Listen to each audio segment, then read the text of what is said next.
Nagsimula po kahapon ang ikalawang yugto ng pagtaas ng buwis sa sigarilyo at ilang klase ng mga inuming nakalalasing o mga alak, alinsunod po yan sa batas na sin tax law. Kaya pag pinasa yan ng mga gumagawa ng mga produkto na yan sa mga umiinom ng alak at mga naninigarilyo, yung dagdag buwis, sigurado magmamahal ang presyo ng mga yan. Nakatutok si Jam Sisante. Isang kaha ng kilalang brand ng sigarilyo na nagkakahalaga ng mahigit 50 piso ang nakokonsumo ni Francisco Olivar kada araw. Kung tataas na naman daw ang presyo ng sigarilyo ngayong taon, hindi na lang siya maninigarilyo. Mabigat na yun. Titigilan na namin to. Si Crisante Dagohoy may 20 taon nang naninigarilyo.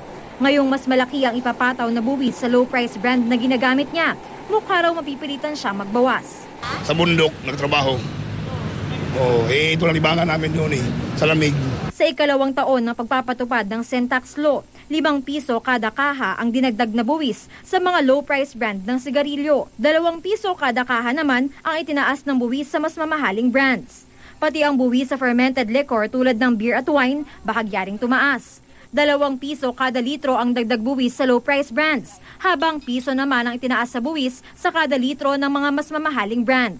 Sa unang taon ng implementasyon ng sin tax law nitong 2013, nagmahal ang presyo ng alak at sigarilyo dahil ipinasa ng mga kumpanya sa consumers ang dagdag buwis. At ngayong taon, It's up to the manufacturer kung papasa nila o hindi, or baka yung taas ng presyo nila more than dun sa buwis, no? Nasa kanila ho yan. Sa ilalim ng sin tax law, taon-taon nakatakdang tumaas ang buwis sa tinatawag na sin products. Bukod sa pagkalap ng mas malaking kita para sa gobyerno, isa sa mga layunin ng batas ang mapababa ang bilang ng mga naninigarilyo at umiinom.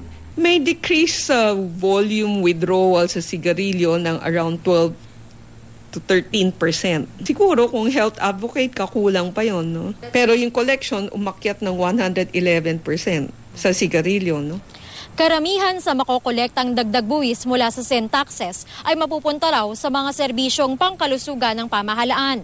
May bahagi ring ilalaan sa mga programang pangkabuhayan para sa mga manggagawa at magsasaka ng tobako na maapektuhan daw ng pagtaas ng buwis sa sigarilyo. Jam Sisante, Nakatutok, 24 Oras.